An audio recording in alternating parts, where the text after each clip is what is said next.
अगर आप भेड़िया मूवी देखने जा रहे हैं तो मैं आपको बता दूं कि स्टोरी में कुछ ज़्यादा दम नहीं है। हाँ, लेकिन वीएफएक्स का अच्छा खासा यूज़ किया गया है तो आपको एंटरटेनमेंट तो मिलेगा, लेकिन आप एक अच्छी स्टोरी की उम्मीद नहीं कर सकते हैं। तो मूवी की कहानी कुछ इस तरीके से शुरू होती है कि एक कंपनी का मालिक होता है जिसका नाम होता है बग्गा। वो नॉर्थ ईस्ट के जंगलों में रोड बनाने का कॉन्ट्रैक्ट देता है एक छोटे से ठेकेदार को जिसका नाम होता है भास्कर। भास्कर को जब ये कॉन्ट्रैक्ट मिलता है तब वो अपने चाचा के लड़के जनार्दन के साथ निकल पड़ता है अरुणाचल प्रदेश। अरुणाचल प्रदेश जब वो पहुंचते हैं तो वहाँ पे उन्हें रिसीव करने आता है जोमिन, जो कि भास्कर का फ्रेंड होता है। वो उन्हें लेके जाता है एक गेस्ट हाउस में जहाँ पे वो रहना शुरू करते हैं। अगले दिन जोमिन भास्कर की मुलाकात करवाता है पांडा से। पांडा वो बंदा होता है जिसकी वहाँ के लोकल्स में बहुत अच्छी पकड़ होती है। अगर भास्कर को अपने रोड बनाने का काम पूरा करवाना है और उसे अगर वहाँ के लोकल्स का सपोर्ट चाहिए तो उसे पांडा की मदद लेनी ही पड़ेगी।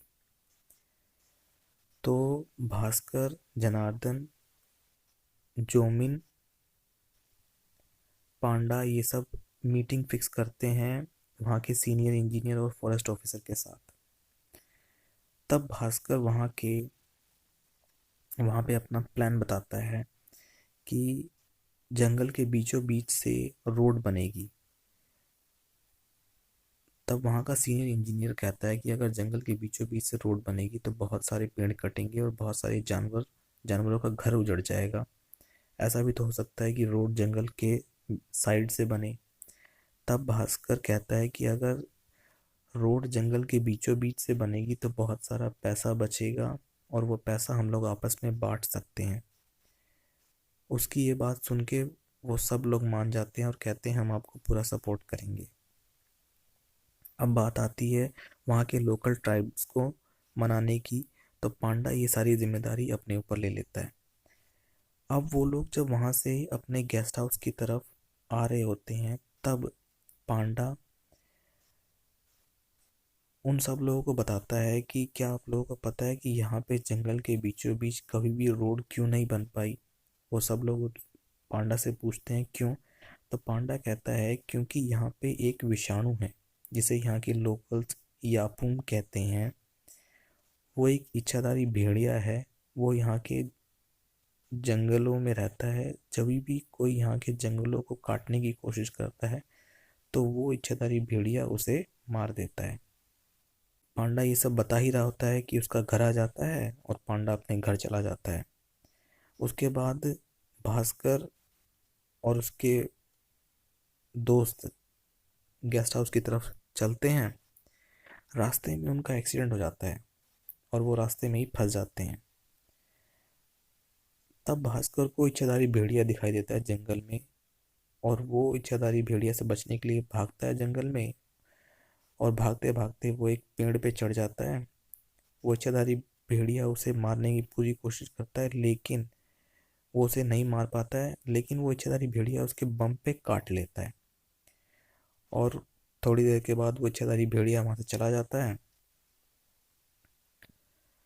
और तब जनार्दन भास्कर को हॉस्पिटल ले जाने की बात कहता है लेकिन जोमिन मना कर देता है। जोमिन कहता है कि अगर यहाँ के लोकल्स को पता चला कि भास्कर को जंगल में किसी जानवर ने काटा है तो यहाँ के लोकल्स बहुत तरह की अफवाह फैलाएंगे और भास्कर का यहाँ रहना मुश्किल हो जाएगा और ये प्रोजेक्ट कभी कंप्लीट नहीं हो पाएगा। तब जोमिन भास्कर को लेके जाता है अपनी फ्रेंड डॉक्टर अनिका के पास जो कि जानवरों की डॉक्टर होती है। वो भास्कर को इंजेक्शन लगाती है और उसके बाद वो लोग अपने गेस्ट हाउस चले जाते हैं। अगले दिन भास्कर की बॉडी में कुछ चेंजेस स्टार्ट हो जाती हैं, जैसे उसे लो फ्रीक्वेंसी की आवाज़ें सुनाई देने लग जाती हैं। बहुत दूर से वो किसी भी जानवर और इंसान की गंध को सूंघ सकता है। उसके दांत बहुत शार्प हो जाते हैं। उसकी बॉडी पे बहुत सारे बाल उग जाते हैं। उसे मरे हुए जानवरों की बदबू अच्छी लगने लगती है। ये सब चेंजेस भास्कर के अंदर होते हैं। लेकिन भास्कर इन सब चेंजेस को इग्नोर कर देता है और अगले दिन वो पांडा के साथ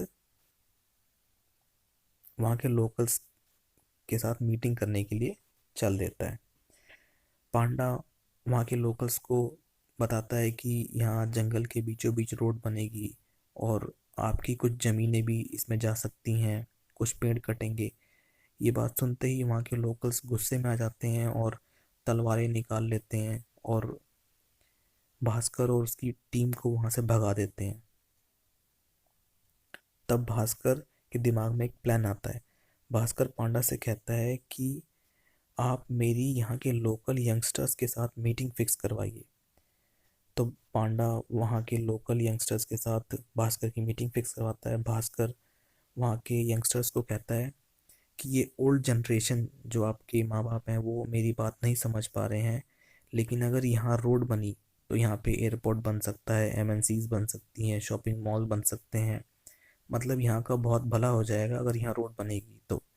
भास्कर की बात वहाँ के यंगस्टर्स मान जाते हैं और वो अपने पेरेंट्स को भी इस बात के लिए मना लेते हैं। तब वहाँ के लोकल्स ज़मीन देने को तैयार हो जाते हैं और ये सारा पेपर वर्क, उनकी ज़मीनों पे साइन करवाना, ये सारा पेपर वर्क प्रकाश नाम का एक आदमी करवाता है। इसी बीच भास्कर की तबीयत खराब होती है तो पांडा भास्कर को कहता है कि आप यहाँ का एक पुराना ओझा है उसके पास चलिए, वो आपकी तबीयत तुरंत ठीक कर देगा। तो भास्कर जब ओझा के पास जाता है तो वो ओझा जब भास्कर को चेक कर रहा होता है तो उस ओझा को शक हो जाता है कि ये इच्छाधारी भेड़िया बन चुका है। ओझा किसी को कुछ नहीं बताता और भास्कर अपने घर चला जाता है। अगले दिन भास्कर अपने फ्रेंड्स के साथ एक म्यूज़िक फेस्टिवल अटेंड करता है। तब वहाँ पे प्रकाश भी आता है और प्रकाश ये बताता है कि उसने सारे पेपर्स पे यहाँ के लोकल्स से साइन ले लिए हैं, अब हम रोड का काम शुरू कर सकते हैं। तो जैसे ही म्यूज़िक फेस्टिवल ख़त्म होता है सब लोग अपने अपने घर चले जाते हैं। तब प्रकाश जब अपने घर जा रहा होता है तब रास्ते में जंगल में उस पर इच्छाधारी भेड़िया अटैक करता है और उसे मार देता है और सारे ज़मीन के जो पेपर्स होते हैं वो नदी में बह जाते हैं। अगले दिन सुबह पुलिस इस पूरे केस को इन्वेस्टिगेट करती है कि प्रकाश की मौत किस तरीके से हुई। तो उन्हें जंगल में भास्कर का जैकेट मिलता है। वो भास्कर को बुला के इसकी पूछताछ करती है कि तुम्हारा जैकेट जंगल में क्या कर रहा है।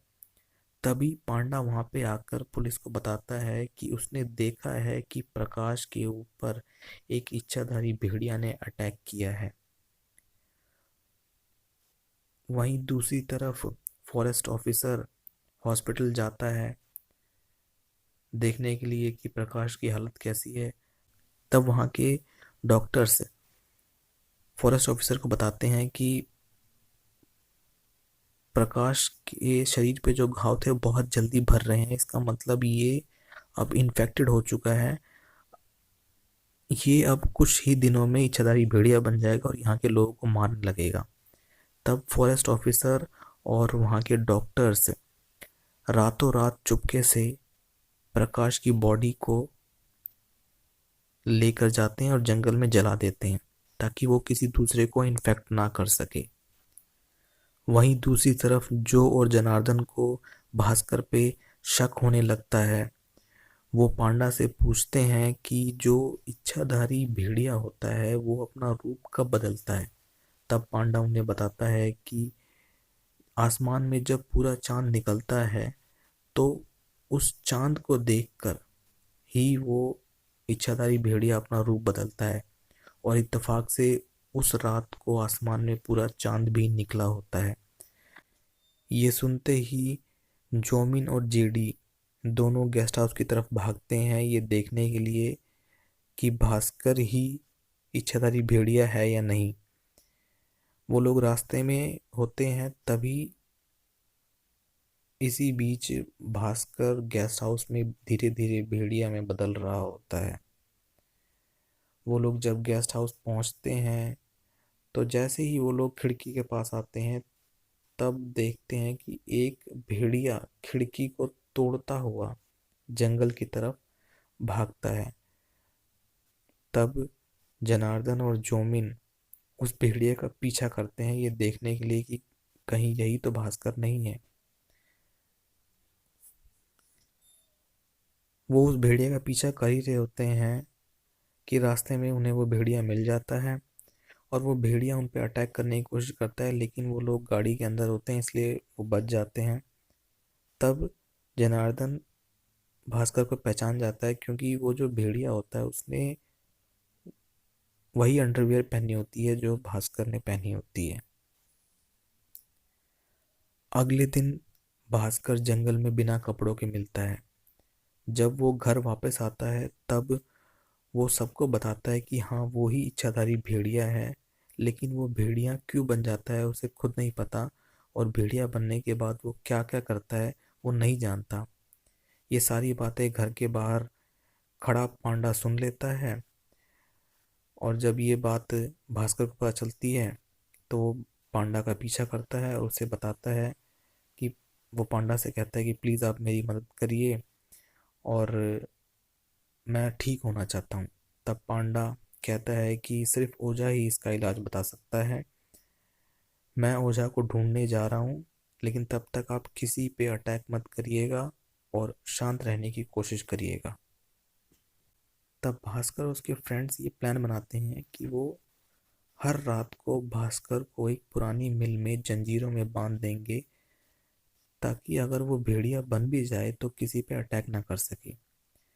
तो वो भास्कर को लेके जब पुरानी मिल में जा रहे होते हैं तब फॉरेस्ट ऑफिसर उनका पीछा करता है और वो अपने फ़ोन में ये सब कुछ रिकॉर्ड कर लेता है कि भास्कर किस तरीके से भेड़िए में बदल रहा है। तभी और वो उन्हें बाहर से लॉक भी कर देता है ताकि वो लोग बाहर ना निकल सकें। तभी वहाँ पे वही इच्छाधारी भेड़िया आता है जिसने भास्कर को काटा होता है। वो उस फॉरेस्ट ऑफिसर को मार देता है और भास्कर को वहाँ से निकाल के लेके चला जाता है। अगले दिन पांडा भास्कर को ये बताता है कि उसे ओझा का पता चल चुका है कि वो कहाँ मिलेगा, और भास्कर अपने फ्रेंड्स के साथ और पांडा के साथ उस ओझा के पास जाते हैं। भास्कर ओझा से कहता है कि मैं ठीक होना चाहता हूँ, इसका इलाज बताइए। तब ओझा कहता है कि वो इच्छाधारी भेड़िया जिसने तुम्हें काटा है वो जंगल की रखवाली करता है, और जो जंगल को काटता है वो भेड़िया उसको काटता है। ओझा उन्हें ये बताता है कि अगर तुम ठीक होना चाहते हो तो उसका एक ही इलाज है कि अमावस की रात को वो इच्छाधारी भेड़िया उसी जगह पे जाता है जहां उसने अपने शिकार को काटा है। अगर वो अपने शिकार को दोबारा उसी जगह पे काट ले जहां काटा था तब तभी वो ठीक हो सकता है। तब भास्कर और उसके फ्रेंड्स उसके लिए एक ऐसा कवच तैयार करते हैं जिससे कि अगर उन भेड़िया उसे काटे तो सिर्फ उसकी बम पे ही काट सके और कहीं ना काटे। तो अमावस की रात को भास्कर, जोमिन और जनार्दन ठीक उसी जगह पहुंचते हैं जहां पे उस भेड़िया ने भास्कर को काटा था, और भास्कर वो अपना कवच पहनता है जो उसने उसके दोस्तों ने बनाया था, और वो लोग इंतज़ार करते हैं कि वो भेड़िया आके भास्कर को ठीक उसी जगह पे काटे। ठीक उसी रात को फॉरेस्ट डिपार्टमेंट के लोग अपनी टीम के साथ उस भेड़िया को पकड़ने के लिए निकलते हैं। भेड़िया वहां पे आता है, वो भास्कर को काटने वाला ही होता है कि उससे पहले फॉरेस्ट डिपार्टमेंट के लोग गोलियां चला देते हैं। कुछ गोलियां उस भेड़िए को लगती है और वो भेड़िया वहां से भाग जाता है। भास्कर जोमिन से कहता है कि तुमने गोली क्यों चलाई। जोमिन कहता है कि गोली मैंने नहीं चलाई है, गोली फॉरेस्ट डिपार्टमेंट के लोगों ने चलाई है। इससे पहले कि वो उस भेड़िए को मार दे तुम जल्दी से उस भेड़िए के पीछे जाओ और उससे अपने आप को कटवा लो। तो भास्कर उस भेड़िया का पीछा करता है ताकि वो भेड़िया उसे काट सके और वो ठीक हो जाए। भागते भागते भास्कर उस गुफा में पहुंचता है जहाँ पे वो भेड़िया घुसा होता है। उस गुफा में घुसने के बाद देखता है भास्कर कि वहाँ पे अनिका होती है जिसे गोलियां लगी होती है। तब अनिका उसे बताती है कि वो ही इच्छाधारी भेड़िया है और वो उस रात उसे मारना चाहती थी क्योंकि उसकी वजह से जंगल कटने वाला है, लेकिन वो भास्कर को मार नहीं पाई और वो बच गया।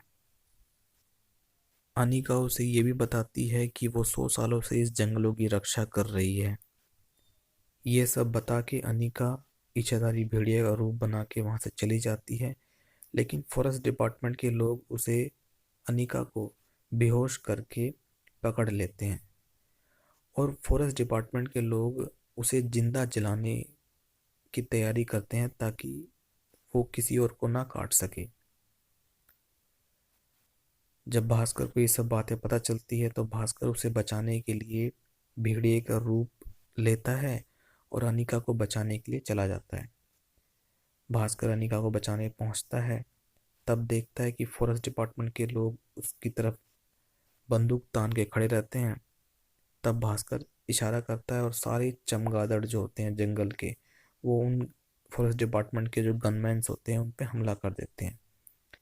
तब भास्कर वहां से अनिका को बचा के जंगल में लेके जाता है, लेकिन अनिका को गोली लगी होती है जिसकी वजह से वो मर जाती है और खाई में गिर जाती है और कहानी यहीं पे खत्म हो जाती है। इसी तरह की लेटेस्ट मूवी रिव्यूज देखने के लिए हमारे चैनल को सब्सक्राइब करें और बेल आइकन को जरूर दबाएं। जय हिंद, वंदे मातरम।